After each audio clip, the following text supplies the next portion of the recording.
স্বামীর ঘরে এসে যদি স্ত্রীকে সময় না দিয়ে সারাক্ষণ ফোনে সময় ব্যয় করে তাহলে স্ত্রীর করণীয় কি? এতে কি তার স্ত্রীর হক আদায় না করার গুনাহ হবে না? তাহাজ্জুদ নামাজের সঠিক নিয়ম কখন আর সময় কখন? ঘরে বিয়ের উপযুক্ত মেয়ে রেখে হজ করা যায় না, একথা কতটুকু সত্য? কোরবানি গোশত ফ্রিজে বা কোনো উপায়ে সংরক্ষণ করা বা জমিয়ে রাখা যাবে কিনা? আমার 2 সন্তানের জন্য 7.5 ভরি করে স্বর্ণ জমা রেখেছি, এগুলো ব্যবহার করি না, সেগুলোর কি জাকাত দিতে হবে? আল্লাহ যাতে দ্রুত হজে যাওয়ার তৌফিক দান করেন, এজন্য কোনো দোয়া আছে কি? এরপরে তাসনুভা তাহরিন আপনি লিখেছেন, ঘরে বিয়ের উপযুক্ত মেয়ে রেখে হজ করা যায় না, একথা কতটুকু সত্য? এ বিষয়ে একটা ভিডিও আমাদের পেজে গেছে, চ্যানেলে গেছে গত 2-3 দিনের মধ্যে। দেখুন, এটি সম্পূর্ণ মন করা কথাবার্তা। ঘরে বিয়ের উপযুক্ত মেয়ে থাকলে তাকে বিয়ে দেওয়া ছাড়া আপনি হজে যেতে পারবেন না, এটি কোরআন হাদিসে কোথাও বলা হয়নি। এটা আমাদের সামাজিক একটি উক্তি মাত্র। বিয়ের উপযুক্ত মেয়ে তার আল্লাহ তাআলা যখন বিয়ে নসিবে রাখবেন তখন বিয়ে হবে। বাবা হজে চলে গেলে তার বিয়ে আর হবে না, অথবা আপনার হজে গিয়ে টাকা পয়সা খরচ করলে বিয়ে দেওয়ার টাকা পয়সা থাকবে না, ব্যাপারগুলো আসলে এভাবে দেখার কোনো সুযোগ নেই। বরং বিয়ের জন্য চেষ্টা করবেন বাবা, সেটা তার কর্তব্যের অংশ, আবার হজ করবেন সেটাও তার কর্তব্যের অংশ। হজ এটার সাথে অর্থ এবং শ্রমের সম্পর্ক, বিয়ের সাথে আপনার অর্থের সম্পর্ক কিছুটা থাকলেও আমাদের সামাজিক বাস্তবতায় মূলত তাকদীরের সম্পর্ক। অতএব কখন তার নসিবে আছে, কোন জায়গায় ব্যাটে বলে হবে, সেটা আল্লাহ ভালো জানেন। সেজন্য হজের মতো ফরজ ইবাদতকে বিলম্ব করা উচিত নয়। নবী করিম সাল্লাল্লাহু আলাইহি ওয়াসাল্লাম বলেছেন, হজ ফরজ হওয়ার পরে তোমাদের কেউ যেন হজ আদায় করতে বিলম্ব না করে, কারণ সে জানে না তার জন্য কি অপেক্ষা করছে, কোনো সমস্যা, কোনো দুর্ঘটনা ঘটে কিনা সে জান না। এই জন্য দ্রুততার সাথে সে হজ করে। বিধায় এই যুক্তিতে হজকে বিলম্ব করা উচিত নয়। হাবিব হাসান আপনি লিখেছেন, কোরবানি গোশত ফ্রিজে বা কোনো উপায়ে সংরক্ষণ করা বা জমিয়ে রাখা যাবে কিনা? যাবে, এ ব্যাপারে কোনো শরীয়তে নিষেধাজ্ঞা নেই। আপনি শুকিয়ে রাখতে পারেন, ফ্রিজে রাখতে পারেন, জমিয়ে রাখতে পারেন, কিন্তু সবগুলো ফ্রিজে উত্তোলন করে রাখা, গরিবকে প্রতিবেশীকে দেওয়ার ব্যাপারে আপনার খুব বেশি আগ্রহ না থাকা, এগুলো সন্দেহাতীতভাবে কোরবানির যে উদ্দেশ্য সেটাকে নষ্ট করে দেয়। তাহসিন উপমা এই আইডি থেকে আপনি লিখেছেন, আমার 2 সন্তানের জন্য 7.5 ভরি করে স্বর্ণ জমা রেখেছি, এগুলো ব্যবহার করি না, সেগুলোর কি জাকাত দিতে হবে?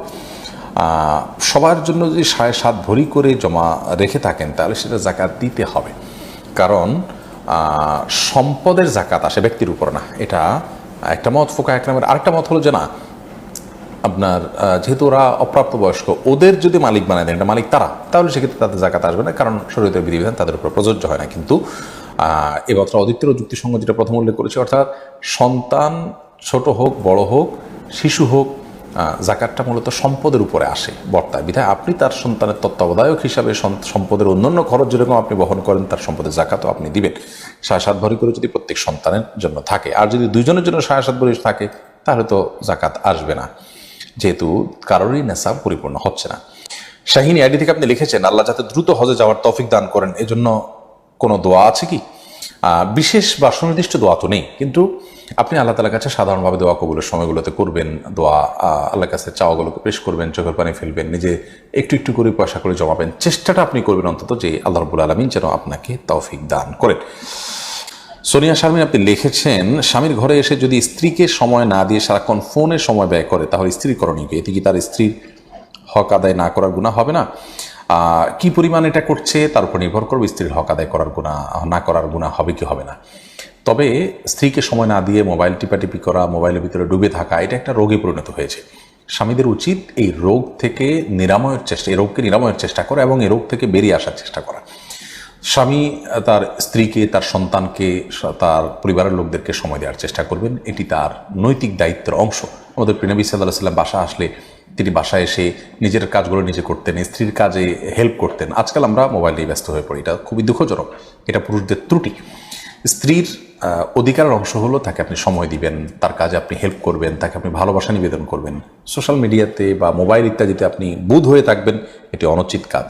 একজন পুরুষ, তিনি আদর্শ পুরুষ, আদর্শ মুসলিম হতে হলে এই কাজটি তার জন্য অন্তরায়। বিধায় তিনি ধীরে ধীরে হলেও এই জায়গা থেকে বেরিয়ে আসার জন্য সংকল্প করতে হবে, নিজের বিরুদ্ধে নিজে কঠোর অবস্থানে যেতে হবে।